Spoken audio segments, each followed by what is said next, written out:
тілі 2 сынып 128 сабақ. Тақырыбы сан есім. Сан есімдерді табу, қатені тауып, және оны түзетіп жаза білу. 32 жаттығу. Өлеңді суреттегілердің атын қойып оқы. 1 дегенім бала, еркелейтін анасына дана.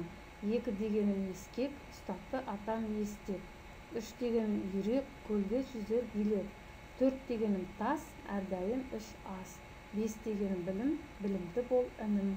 6 дегенім арғымақ, дөңдеу жерден қарғымақтың 10 санына дейін өзін жалғастырып көр деп тұр.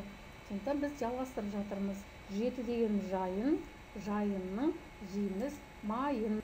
8 дегенім серке, енесіне ерке.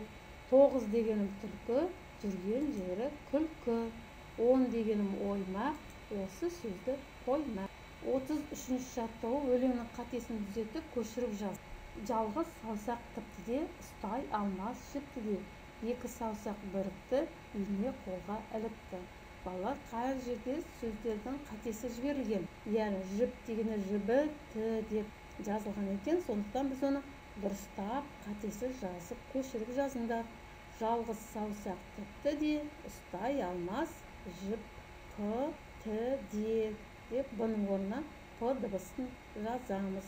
2 саусақ бірікті, ине қолға ілікті. Енді осы өлеңнің ішінен сан есімді тап. Жалғыз және 2 деген қарамен жазылған сөзді қандай сан есіммен ауыстыруға болады? Жалғыз деген 1 деген білдіреді екен. Ал қос деген 2 деген санды білдіреді.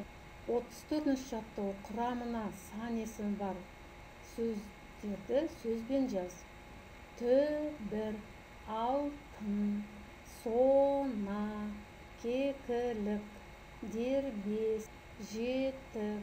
Мінекей сөздердің бірге қосып сандарды сөзбен жаздық. Тағы да қандай сандарды білесіңдер осындай сөздермен берілген? Мысалы, қандай сөз? 40 десек, аяқ, 40 және аяқтың суретін қоятын сөзді жазатын болса, 40 аяқ деген жәндіктің атауы шығады екен. Тағы да кім өздері жалғастырып ойласын. Шығармашылық үзіліс. 35 жаттығу. Серік саяхаттап жүріп, бір-екі кез сол үйді және оның маңайында 3 бұрыш, шаршы және дөңгелектер жасырынып қойыпты. Сен олардың санын анықта. Бірінші біз 3 бұрыштарды санадық, үйдің шатырында, сонан кейін қоршалған, 3 бұрыштар, шыршада 3 бұрыш бар. Енді оның барын санаған кезде енді бізде 17 болды. Тағы мүмкін бар шығар. Өздерің осылай көріп санап көріңдер. Енді біз бұл жерде дөңгелектерге, күннің көзі, сонан кейін алма, мына гүлдің әрбіреуі дөңгелек болғаннан кейін оны жеке-жеке санадық. Мінекей бір жерде алманың түсіп қалғанын көрдік. Баланың кішкентай велосипедті теуіп жүрген, одан кейін допты, иттің көзі де мысалы дөңгелек болады. Мінекей осыларды санаған кезде 40 дөңгелек саналды. Енді біз шаршыны көрейік. Шаршы, үйдің төбесінде шаршы, терезе мысалы, одан кейінгі мысалы қоршағанның астында шаршы. Енді барлығын санаған кезде 21 болды. Кәнекей мүмкін өздеріңде қалдырылған суреттерден осындай геометриялық фигураларды көретін болсаңдар, осыны санап өтуге болады. Мінекей ағаштың, алма ағашының бұтақтарда 3 бұрыш болып берілген екен. Осымен бүгін сабағымызды аяқтаймыз.